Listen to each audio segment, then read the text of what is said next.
जो व्यक्ति बाल्यावस्था में विद्या अर्जन नहीं किया, युवावस्था में धनार्जन नहीं किया और बुढ़ापा में पुण्य अर्जन नहीं किया, वह व्यक्ति अंत समय में उसी प्रकार चिंतित एवं दुखी होता है जिस प्रकार मछलियों से रहित तालाब के किनारे बैठा क्रौंच पक्षी दुखी एवं चिंतित रहता है।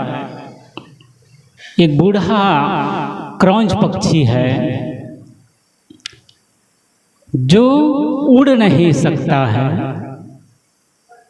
और तालाब के किनारे बैठा है, भूखा है, प्यासा है और उस तालाब के किनारे बैठा है जिसमें मछलियां नहीं हैं।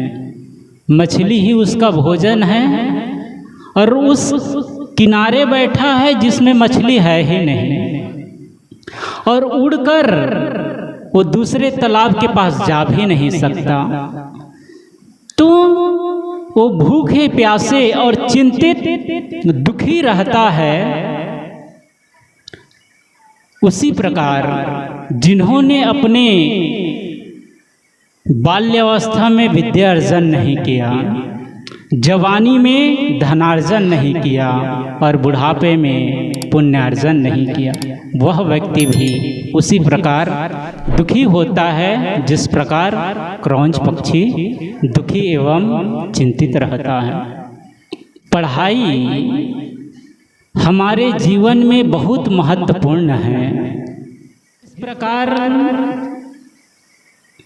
मकान के लिए उसकी नींव का होना महत्वपूर्ण है, जिस प्रकार गाड़ी के लिए इंजन का होना महत्वपूर्ण है, जिस प्रकार पौधे के लिए फूल एवं फल का होना महत्वपूर्ण है, जिस प्रकार शरीर में आत्मा का होना महत्वपूर्ण है, इसी प्रकार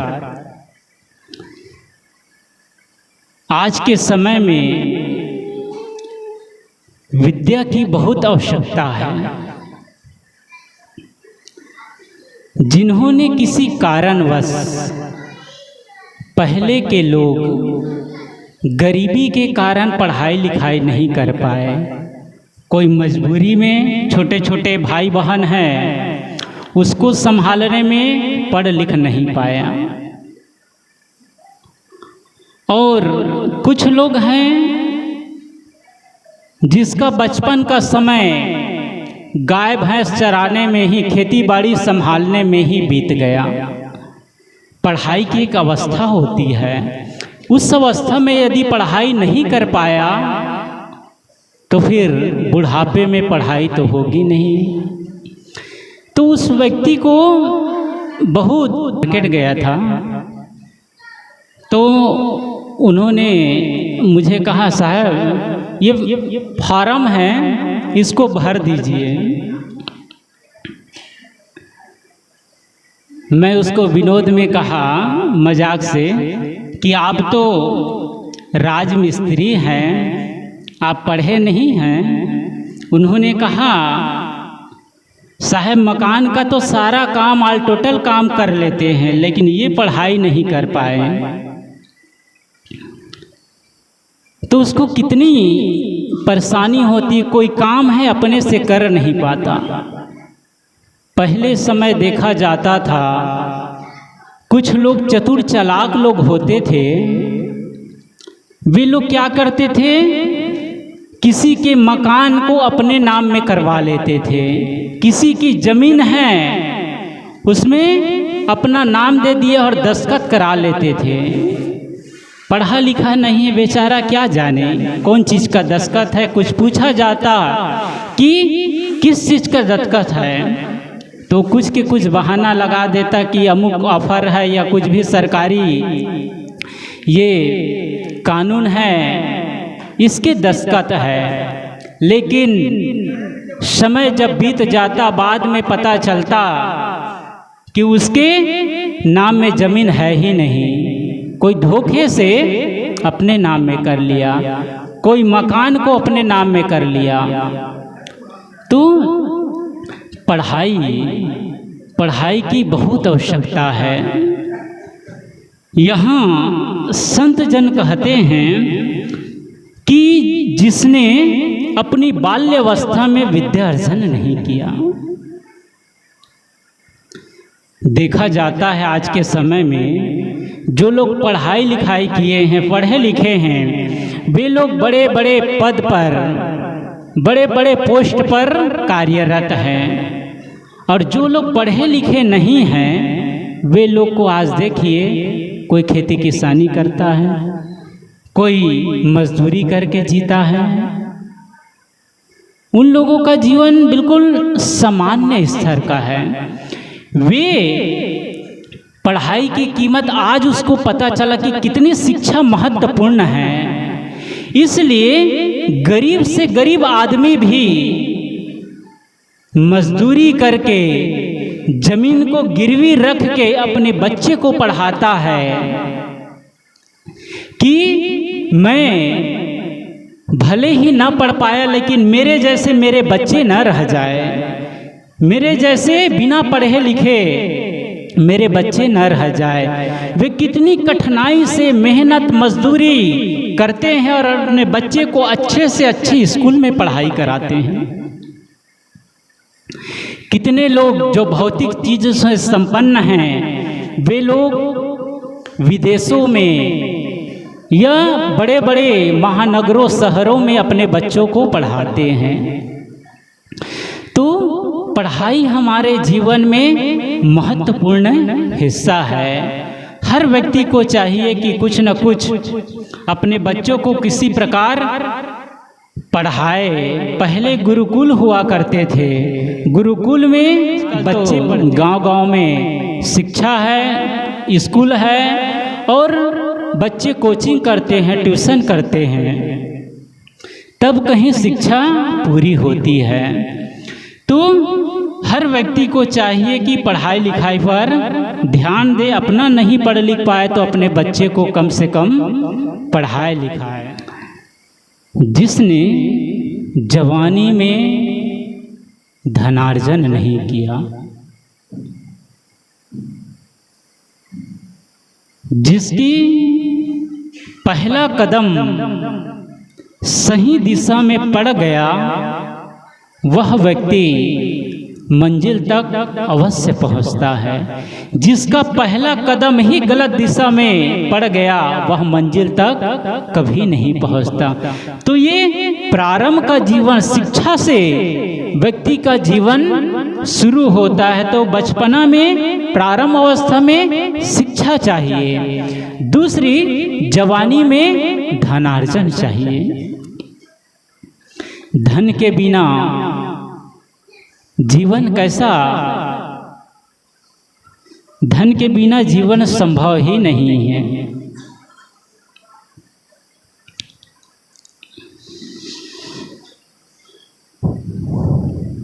जैसे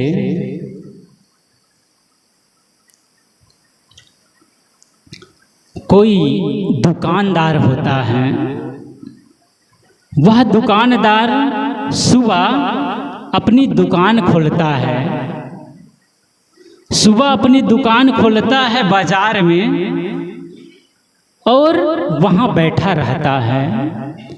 और जैसे जैसे धीरे धीरे शाम होने लगती है, फिर जो दुकान फैलाए हैं उसको समेटने लगता है। धीरे धीरे धीरे धीरे उसको देखता है मार्केट में, बाजार में लोगों का आना जाना कम हो गया, लोगों का आवागमन कम हो गया, ग्राहक आना बंद हो गया। तो धीरे धीरे वह अपनी दुकानदारी समेटता है। जवानी कैसा है? जवानी हाथ पैर मारने का, अर्थात बहुत मेहनत करे। जिस प्रकार पक्षी होता है, अपने घोंसले से निकलता है, आसमान में उड़ता है, उड़ान भरता है, चारा चुगता है, लेकिन शाम को फिर कहाँ आता है? शाम को फिर से अपने घोंसले में आ जाता है। इसी प्रकार आदमी खूब मेहनत करे, खूब मेहनत करे, खूब परिश्रम करे, लेकिन जैसे जैसे शाम होने लगी, वैसे वैसे फिर अपने आप में आ जाना है। सुबह ध्यान साधना से अपने दिन की शुरुआत करे, दिन भर मेहनत करे और फिर से शाम के समय अपने काम को विराम देकर, जिस प्रकार मछुआरा धीरे धीरे अपने जाल को समेटता है, अपने जाल को समेट के अपने घर के लिए चल देता है, वैसे जवानी में बहुत मेहनत करे, लेकिन जैसे जैसे बुढ़ापा आता जाए, अपनी जो इच्छाएं हैं, अपनी महत्वाकांक्षा है, जो बाहर इतना हमने पसारा किए हैं, उसको धीरे धीरे समेटने का भी काम करना चाहिए। आदमी गलती यहीं पर करता है। धन तो बहुत कमाते हैं, लेकिन कमाते ही रह जाते हैं, उसको जी नहीं पाते हैं।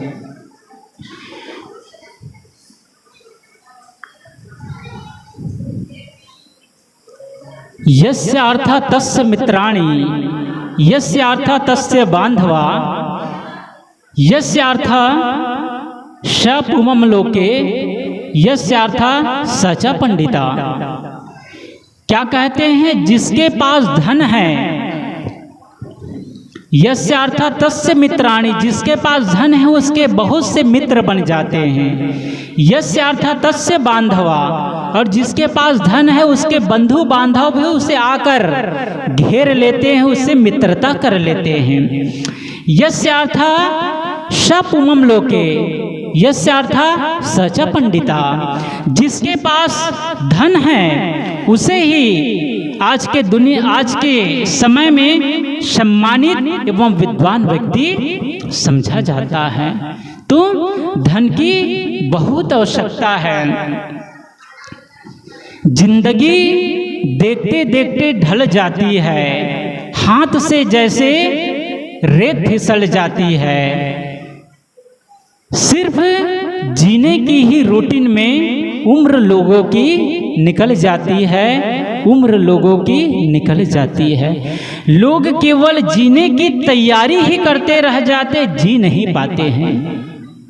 क्या करते हैं लोग? केवल जीने की तैयारी ही करते हैं, जी नहीं पाते। जिस दिन आदमी को दिखाई पड़ जाए कि इसका अंत है कि नहीं, आदमी केवल कमाता जाता है, कोई 10 अरब, कोई अरब, 10 अरब, हजार, 10,000 करोड़, 10 करोड़, केवल कमाता ही जाता है।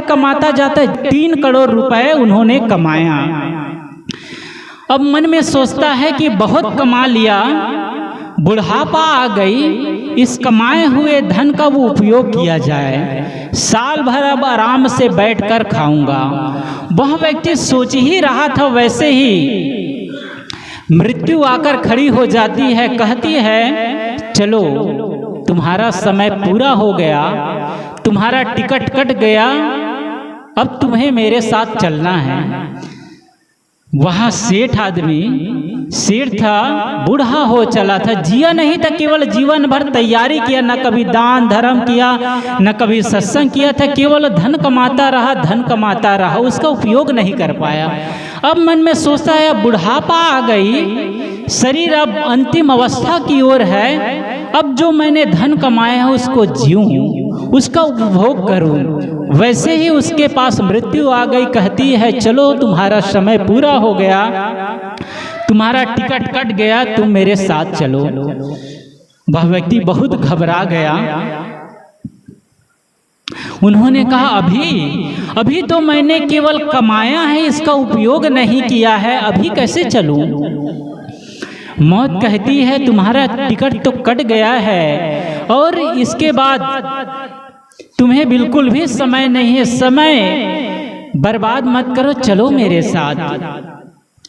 वह बूढ़ा व्यक्ति रोने लगा, तुम कैसी बातें करते हो, मैंने तो रात दिन कठिन परिश्रम करके 3 करोड़ रुपए इतना पैसा कमाया, अभी तक मैं सुख से जिया नहीं, शांति से जिया नहीं, तुम कहते हो चलो, कैसे चलूं? मौत कहती है तुम्हें चलना ही पड़ेगा, तुम्हारा टिकट कट गया है, अब समय हेर फेर नहीं हो सकता। वह व्यक्ति कहता है, मौत से विनय करता है, प्रार्थना करता है, रोता है, कहता है तुम 1 करोड़ रुपए ले लो और कम से कम मुझे जो मैंने कमाया है उसको उपयोग करने का समय दे दो, 1 साल का मुझे समय दे दो। मौत कहती है ये संभव नहीं है, तुम्हें चलना ही पड़ेगा। फिर वह व्यक्ति कहता है तुम 2 करोड़ रुपए ले लो और मुझे कम से कम 6 महीने का तो समय दे दो। मौत कहती है नहीं, तुम्हारा समय पूरा हो गया है। मौत यही कहती तुम्हारा समय पूरा हो गया, मैं लेने आ चुकी हूँ, मैं खाली हाथ नहीं जाऊंगी, तुम्हें चलना ही पड़ेगा। वह व्यक्ति कहता तुम पूरे के पूरे पैसे ले लो, 3 करोड़ रुपए ले लो, कम से कम 1 घंटा तो समय दे दो। मौत कहती 1 घंटा भी तुम्हारे पास अब वक्त नहीं है। वह व्यक्ति बहुत दुखी हुआ, बहुत अफसोस किया और कहता है कि 5 मिनट का समय मिलेगा, थोड़ा मैं अपने परिवार वालों से मिल लूं। कहता है 5 मिनट भी समय नहीं है, बस तुम्हें तो अब चलना ही है, रवानगी का समय पूरा ही हो चला है। वह व्यक्ति बहुत रोते हुए कहता है कि एक शब्द, मुझे 1 लाइन लेने के लिए थोड़ा मोहलत दे दो। मौत को कहते हैं दया आ गई, कहते हैं ठीक है 1 ही लाइन लिखो। कॉपी कलम लेता है और रोते हुए वह व्यक्ति लिखता है, यह जिंदगी बहुत बेशकीमती है, इसको बड़ी सजगता से और धर्म परोपकार करते हुए जीना। करोड़ों स्वर्ण मुद्राएं देकर भी जिंदगी का 1 क्षण लौटाया नहीं जा सकता, जिंदगी का 1 क्षण भी लौटाया नहीं जा सकता। यही हमारे साथ भी होने वाला है।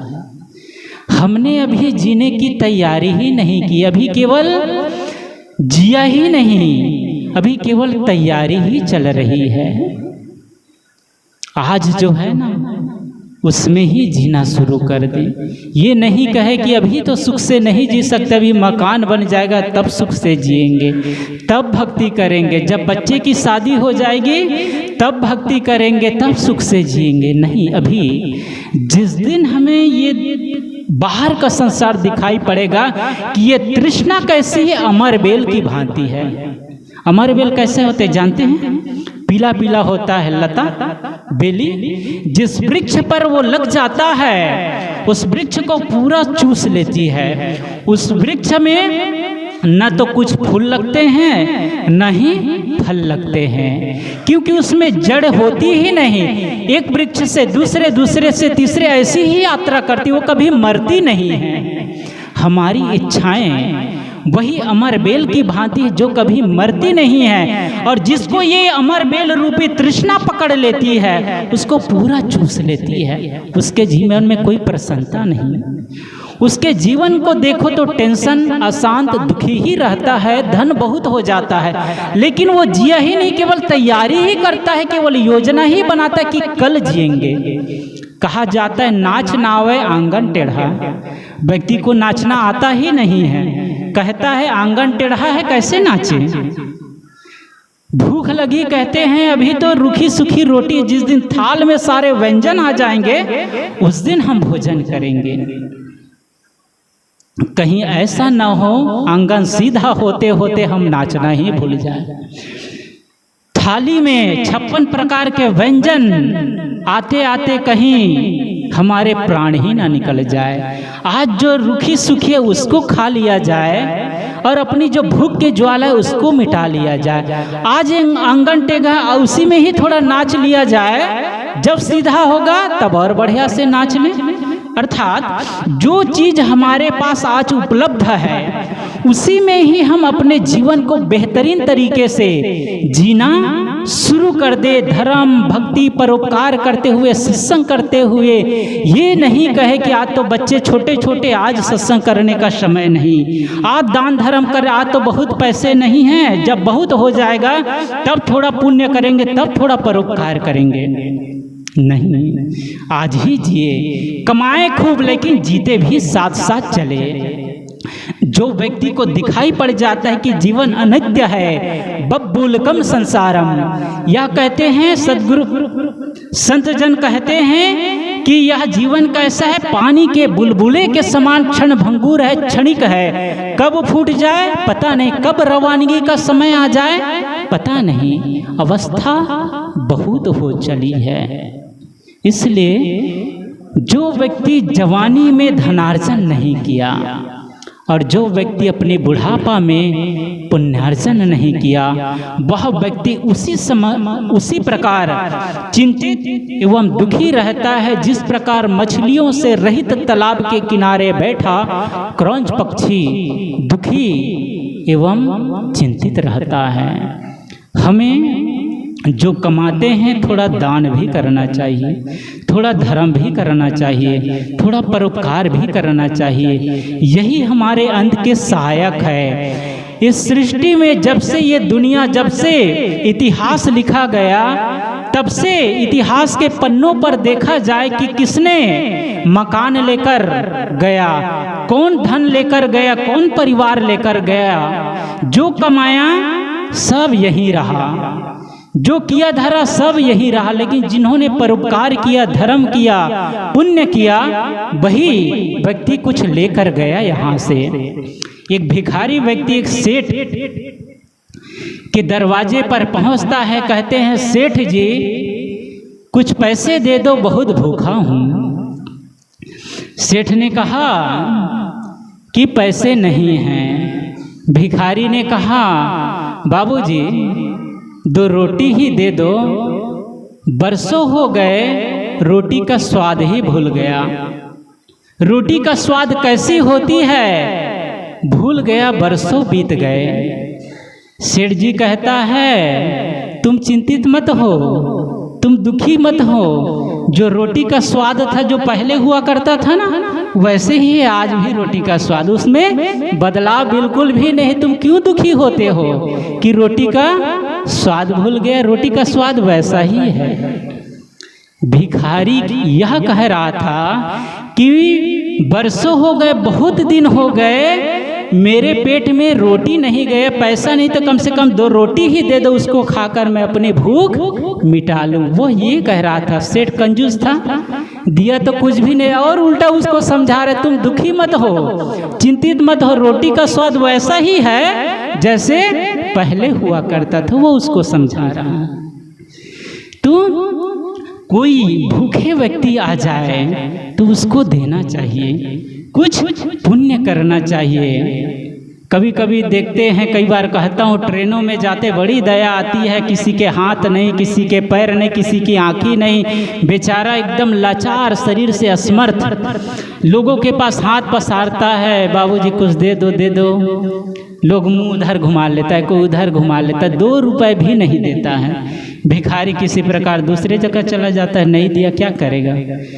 कुछ देर बाद आता है कोई सिगरेट वाला आता है, कोई खैनी गुटखा वाले आता है चिल्लाते हुए कि ये ले लो वो ले लो।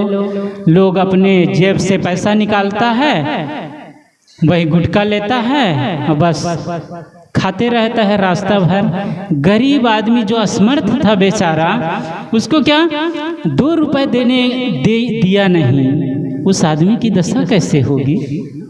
जिन्होंने आज 2 रुपए का भी दान नहीं किया, आज उसके पास बहुत है, लेकिन जिसने परोपकार नहीं किया, पुण्य नहीं किया, आने वाले समय में उसकी भी दशा शायद वैसे ही हो जाएगी।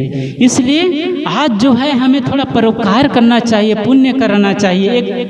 एक बूढ़ी व्यक्ति थी, उसकी मृत्यु बस होने ही वाली थी, यमदूत आ चले थे। वो लेकिन बहुत दुखी थी, चिंतित थी कि मैंने अपने जीवन में कोई दान नहीं किया, कोई परोपकार नहीं किया, कोई पुण्य नहीं किया, मेरा तो नरक में जाना तय ही है। बहुत परेशान थी, बहुत दुखी थी। यमदूत आए, उस बुढ़िया को बहुत चिंतित देखकर, परेशान देखकर यमदूत कहने लगे कि बुढ़िया माता तुम दुखी मत हो, तुम थोड़ा चिंतन मनन करो, क्या तुमने कभी अपने जीवन में पुण्य किया है, कोई परोपकार किया है, थोड़ा चिंतन मनन करो। बुढ़िया कहती है ऐसा तो कुछ स्मरण नहीं आता है कि मैंने अपने जीवन में कभी कुछ पुण्य किया है। यमदूत कहते फिर से एक बार थोड़ा सोचो, कुछ कभी इतने लंबी आयु तुमने जिया, कुछ पुण्य कभी नहीं किए हो। बुढ़िया बहुत गौर से सोचती है, तब कहती हाँ याद आया, मैं एक भिखारी को एक बार गाजर दान में दिया था। क्या कहते हैं, एक भिखारी आया था, उसको एक गाजर दान में दिया था। तो यमदूत कहते उस गाजर का स्मरण करो तो गाजर प्रकट होंगे। वो बुढ़िया उस गाजर का स्मरण करते, वो गाजर प्रकट हो गया। फिर यमदूत कहते उस गाजर को दोनों हाथ से ठीक से पकड़ लो और ये तुमको ले जाएंगे स्वर्ग में, तुमने पुण्य किया है, ये तुमको ले जाएगा स्वर्ग में। बुढ़िया उस गाजर को ठीक से दोनों हाथ से पकड़ ली। गाजर बहुत शक्तिशाली था, उसको उड़ाते हुए ले गए स्वर्ग लोक में। लोग जो और आत्मा इधर उधर भटक रही थी वो देखती है कि बुढ़िया माता ये तो स्वर्ग जा रही है, बड़ी तेजी से जा रही है, उसके पैर पकड़ लिए। और जो आत्मा थी ना उसके धीरे धीरे पैर पकड़ लिए और पैर पकड़ते पकड़ते एक के बाद दूसरा, दूसरा के बाद तीसरा, कई पूरा लंबी कतार जैसे ट्रेन की डिब्बा होती है ना, इंजन से ज्वाइंट रहता है और इंजन पहुंचता है वहां पहुंच जाते हैं सारे डिब्बे। तो वो बुढ़िया माता के पैर पकड़े पकड़े उसके बाद उसके पकड़े पकड़े सारी आत्माएं स्वर्ग चली गई। स्वर्ग के दरवाजे फाटक के समान गए तो बड़ी बुढ़िया बहुत खुश हुई कि मुझे तो पता ही नहीं था कितना छोटा सा गाजर दान किया ये मुझे स्वर्ग में ले जाएगा। लेकिन जैसे नीचे देखती आश्चर्य करती, ये क्या, ये तो पूरा स्वर्ग से पूरा पृथ्वी लोक तक तो पूरा लाइन लग गई है। उन्होंने कहा कि ये गाजर मेरी है, मैंने दान किया इसलिए मुझे स्वर्ग मिला, हटो तुम लोग भागो। वो हाथ ऐसे झटका करती है और लोगों को झटका करने में बुढ़िया भी हाथ छोड़ जाता, धड़ाम से नीचे गिर जाती है, जहाँ के तहाँ गिर जाती है। बुढ़िया स्वर्ग से भी धड़ाम से नीचे गिर जाती है। उसको अहंकार हो गया कि मैं परोपकार किया था, मैं दान धरा, ये लोग मंगनीय में स्वर्ग आ गए। और जैसे हाथ को छुड़ा सब के सब धड़ाम से नीचे गिर गए। भक्ति हम जो करते हैं उसमें अहम नहीं होना चाहिए। भक्ति करे, परोपकार करे, सेवा करे, सत्संग करे, लेकिन अहंकार तनिक भी नहीं होनी चाहिए कि मैंने ऐसा किया। हमें तो एकदम बड़े भावपूर्वक ऐसा करना चाहिए। तो यहाँ संत जन सद्गुरु कहते हैं कि जिसने अपनी बाल्यावस्था में विद्यार्जन नहीं किया, जवानी में धनार्जन नहीं किया और बुढ़ापे में जिन्हें पुण्यार्जन नहीं किया, वह व्यक्ति अंत समय में उसी प्रकार दुखी एवं चिंतित होता है जिस प्रकार मछलियों से रहित तालाब के किनारे बैठा हुआ क्रौंच पक्षी है। थोड़ा अब कितना समय बचा है इसका भी पता नहीं। जो चीज़ हमारे पास है, जो कुछ हमारे पर जैसा भी है, उसमें अब शिकवा शिकायत नहीं करना है, उसको जीना है। मैंने कहा ना कि आज रुखी सुखी है उसको ही, उससे ही पेट भर लो। आज जैसा उसको स्वीकार करके जीते चले। कहीं ऐसा ना केवल योजना बनाते ही रह जाए कि जब 55 के हो जाएंगे तब जीने की तैयारी करेंगे, जब 60 के हो जाएंगे तब जीने के। नहीं, आज से ही मौत किसी की प्रतीक्षा नहीं करती कि कोई बालक है, कि कोई जवान है, कि कोई वृद्ध है, किसी को भी यहाँ से जाना पड़ सकता है। और हमारी तैयारी यदि अधूरी रह जाएगी तो फिर से यह मनुष्य जीवन पाना विफल हो जाएगा। इसलिए हम सबको ये जीवन मिला है, इसमें अपनी बाल्यावस्था में हम विद्यार्जन करें, जवानी में धनार्जन करें और बुढ़ापा जो है उसमें हम पुण्यार्जन करें, परोपकार करें। यही मनुष्य जीवन की सार्थकता है, यही मनुष्य जीवन की सफलता है। बोलिए सद्गुरुदेव की जय।